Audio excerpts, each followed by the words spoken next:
It was the kind of night that made everything feel like it was happening just for me. The air was thick with unspoken words, with the kind of tension you can feel in the pit of your stomach, as if the universe was holding its breath. I remember the exact moment I saw him again, Aiden. It had been months since we last spoke, but there he was, standing in the moonlight at the edge of the park, as if time had never passed. His dark curls fell perfectly over his forehead, and his smile, God, his smile, was a painful reminder of everything I had once wanted, everything I had convinced myself I could never have. The world around us seemed to freeze, the sound of our footsteps on the gravel the only thing that echoed in the distance. But this wasn't a simple reunion. There was something in his eyes, a flicker of guilt, of longing, that told me this would be more than just a casual meeting. I approached him slowly, each step feeling heavier than the last. My heart was racing, my palms sweating, but there was a strange sense of inevitability hanging in the air. I wanted to turn away, to pretend I hadn't seen him, but the pull was too strong. We hadn't spoken since that night, the night everything between us shattered. I could still feel the sting of his words, the quiet anger that had wrapped itself around every syllable. But as I stood there, inches away from him, all of that seemed irrelevant. His presence erased everything I thought I knew. "Aiden," I whispered, my voice betraying the mix of emotions flooding through me. It was a simple word, but it carried the weight of so many unsaid things I wasn't sure I was ready to confront. His gaze dropped to the ground, and for a moment I thought he might walk away. But then, as if the universe had conspired to bring us here, he reached out, taking my hand. I froze, the contact sending an electric jolt through my entire body. His touch was soft but firm, as if he was trying to ground us both in this moment. "I'm sorry," he said, his voice low, broken. "I never meant to hurt you." And just like that, the walls I had spent months building around my heart began to crumble. I had convinced myself I was fine without him, that I was better off moving on, forgetting what we had shared. But standing there with him, I realized how much I had lied to myself. I had never stopped loving him. The thought of that kiss, the kiss that had started everything between us, was still fresh in my mind. It wasn't supposed to be this way. It wasn't supposed to hurt this much. But there was something in his touch, something in the way he held my hand that made everything feel possible again. Suddenly, everything shifted. As Aiden's lips parted to speak, a sound, sharp, piercing, cut through the night air. The deafening screech of tires on asphalt, a scream. A car slammed into the curb just behind us, the impact sending shockwaves through my body. I turned in time to see a man, blood streaming from his forehead, stumbling out of the wreckage. And then, as if in slow motion, he collapsed to the ground. The world around us exploded into chaos.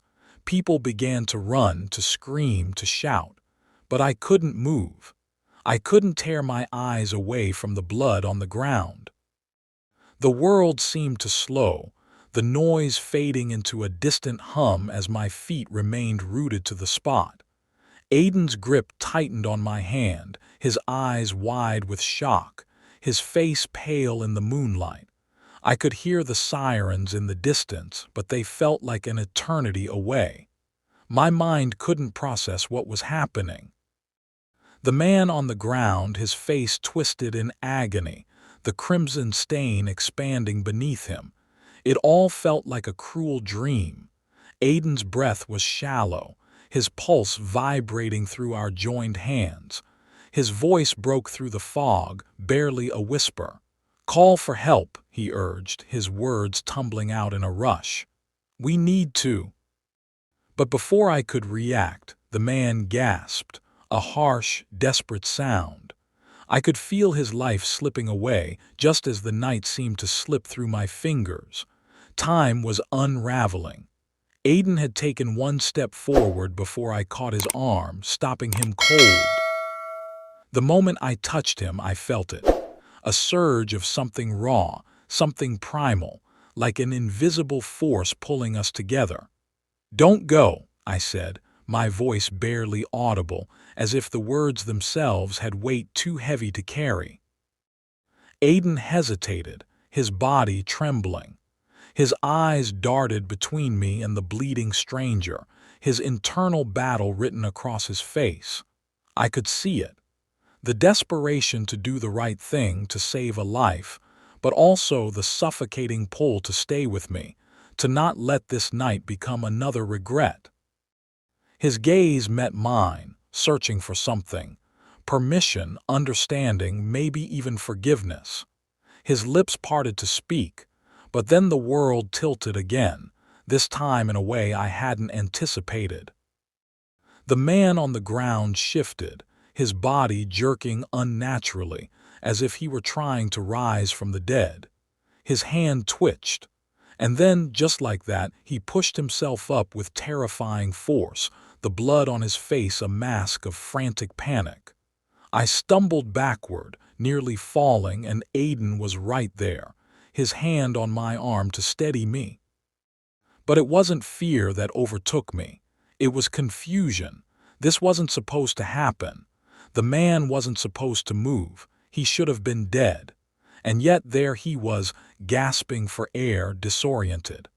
I watched in horror as his eyes darted around, locking onto Aiden with such an intensity, such a wild recognition that it sent a chill through my spine. Aiden froze.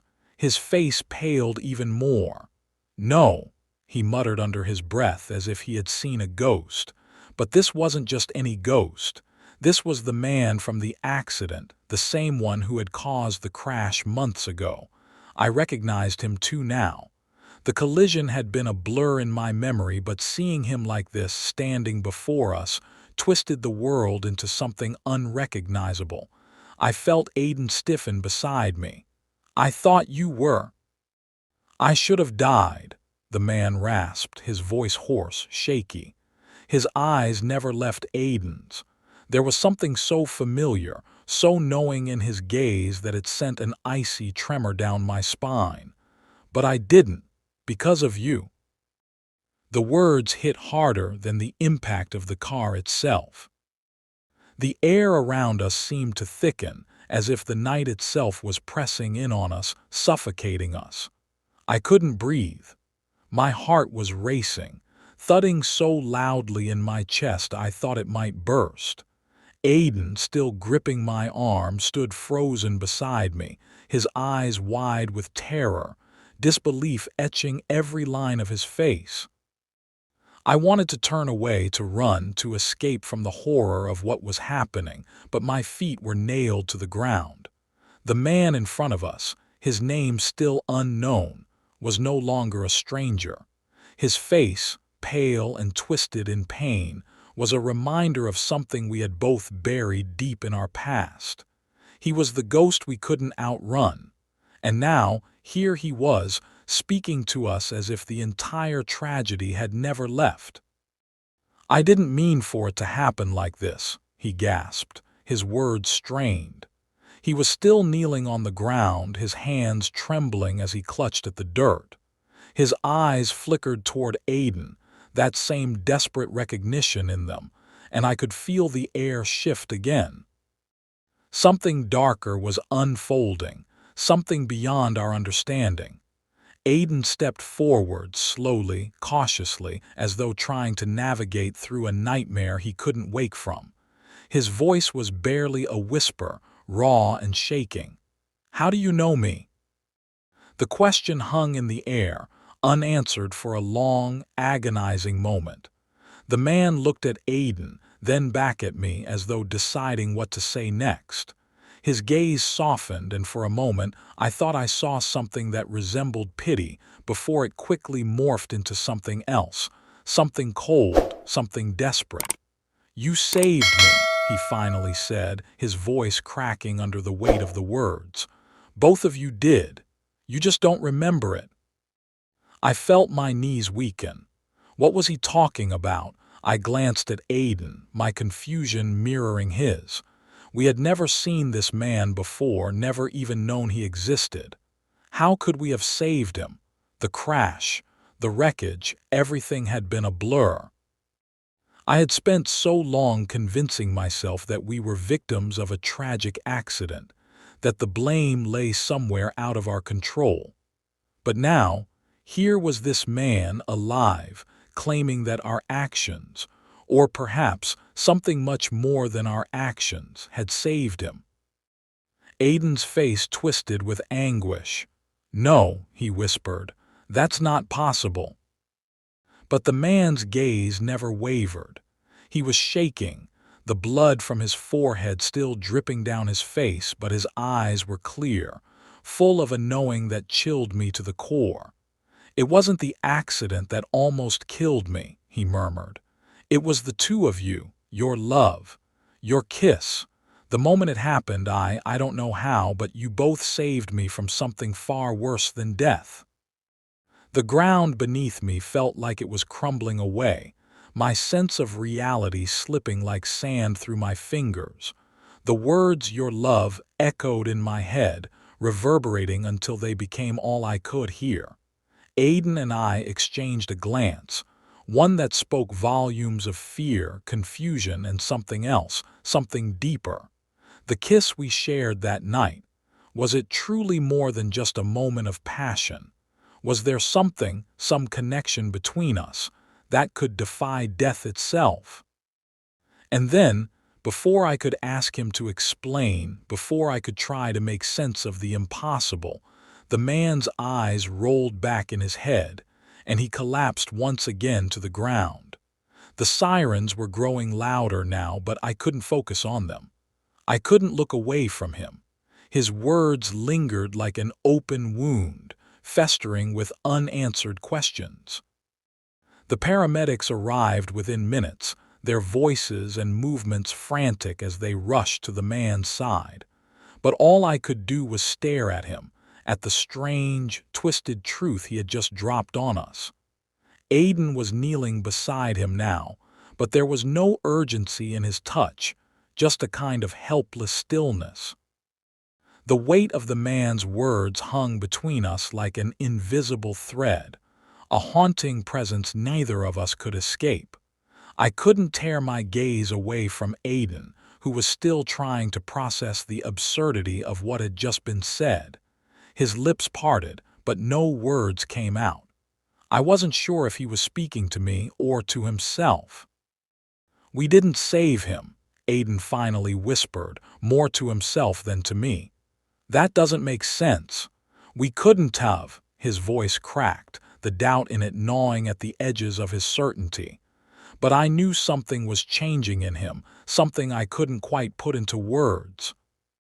I could feel it like an undercurrent pulling at us both, a quiet promise of something that had never been finished, something that had never truly died. The ambulance doors slammed shut, and with a final, desperate glance at us, the paramedics sped off into the night, the man's fate now beyond our hands. I wanted to speak, to ask him how we could have possibly saved him, to demand answers from him, from anyone, but my voice betrayed me. It was as if the truth of the moment had stolen it from me. Instead, I stood there in the silence, staring at the place where the man had been. The echoes of his words, "Your love saved me," replayed in my mind like a broken record. What was he trying to tell us? And more terrifyingly, what did it mean for us? Aiden looked at me then, his eyes wide, searching, like he was waiting for me to understand something he didn't. He stood, his hand brushing against mine once more as if to anchor us both in reality. His touch, though light, burned through me. He took a slow breath, steadying himself before speaking again. "It doesn't make sense, though. We were never supposed to be this." His words hung heavy in the air, the unspoken question now gnawing at the edges of everything between us. Was what we had, what we still had, really enough? Enough to change lives, to shift the course of fate? Was our love really that powerful? Just as the thought started to sink in, as the weight of his uncertainty crushed down on me, I felt it, the shift. A lightness in the air, a ripple through the world around us that I couldn't explain. It felt like the universe itself was acknowledging something profound, something ancient. I couldn't understand it, but somehow I knew. I knew that everything had led to this moment. The man, the kiss, the accident. It was all a tangled web, and somewhere, somehow, we had been the center of it all. "I think we need to go," I said quietly, the sudden urge to escape the suffocating gravity of the situation pressing down on me. I needed to breathe. I needed clarity. And yet, deep inside, I couldn't shake the feeling that we were on the verge of something far greater, far more dangerous than we had ever dared to imagine. Aiden nodded without a word, his face pale, his thoughts clearly far away. But I saw something else in him now, something that made my heart clench. It was the beginning of an understanding. Our love was never just ours. The drive back was quiet, the car's engine humming in the background, but the silence between us was suffocating. My mind refused to quiet down, swirling with questions, with confusion, with fear. What had just happened? What was that man trying to tell us? And more than anything, what did it mean that our love, our kiss, had somehow saved him? The words echoed relentlessly in my head, each repetition making them feel more real, more impossible. Aiden sat beside me, his hand gripping the door handle, his jaw clenched so tight I feared it might crack. His eyes were distant, as though he had already checked out of the world around him, retreating inward to process something that had shattered his sense of reality. I wanted to reach out to him, to break the silence, to ask him what he was feeling, but I didn't know where to start. What could I possibly say? Everything had changed in an instant, and I wasn't sure if we could ever go back to the way things were before. The night we kissed, before any of this madness had begun, felt like it belonged to another lifetime. I wasn't the same person anymore. Aiden wasn't the same. And yet that kiss, that moment when our lips met, was still there in the air between us, lingering like an unspoken promise. But what was it a promise of? And why was it tied to something as insane as this man's survival? As we neared the edge of the city, where the skyline blurred into darkness, Aiden finally spoke. His voice was hoarse, strained, as though he hadn't used it in a long time. "I don't understand," he murmured, his eyes now on the road, but his words piercing through the thick fog of my own thoughts. "How could it be us? Why us?" His voice cracked at the end, like he was holding onto a fragile thread of sanity, but it was unraveling before him. I could hear the deep, gnawing desperation in his words, the same desperation that mirrored my own. I glanced over at him, my heart aching at the rawness in his expression. "I don't know," I whispered, my voice barely audible. "But I think we've been a part of something much bigger than we ever realized, something we don't understand yet." And that's when it hit me, something I hadn't been able to see before. The man's words, the way he'd looked at us, the way our connection, our love, had somehow changed something. The universe had shifted that night when our lips had met, and we hadn't even known it. We had been part of something that defied the rules of everything we thought we knew. A love so deep, so pure, that it could change the course of fate itself. But now that we were aware of it, now that we knew, it was no longer just about us. Aiden turned to me, his eyes searching mine like he was looking for something, an answer, reassurance, or maybe even a lifeline. And for the first time that night, I realized what it was. We weren't just fighting for our love anymore. We were fighting for all of it, the threads of fate that had tied us together, the bond that had unknowingly saved a life, the mystery that was slowly unraveling around us. And in that moment, I understood. Our love wasn't just ours to keep. It had already changed the world, and it had only just begun. As we reached the entrance to my apartment, the finality of the night pressing on us both, I turned to Aiden, my heart pounding. "Do you believe me?" I asked quietly, my voice barely a whisper. But his eyes told me everything I needed to know. There was no need for words anymore. We didn't need them, because the truth was clear now. Our love was forever. And somehow I knew that this was only the beginning.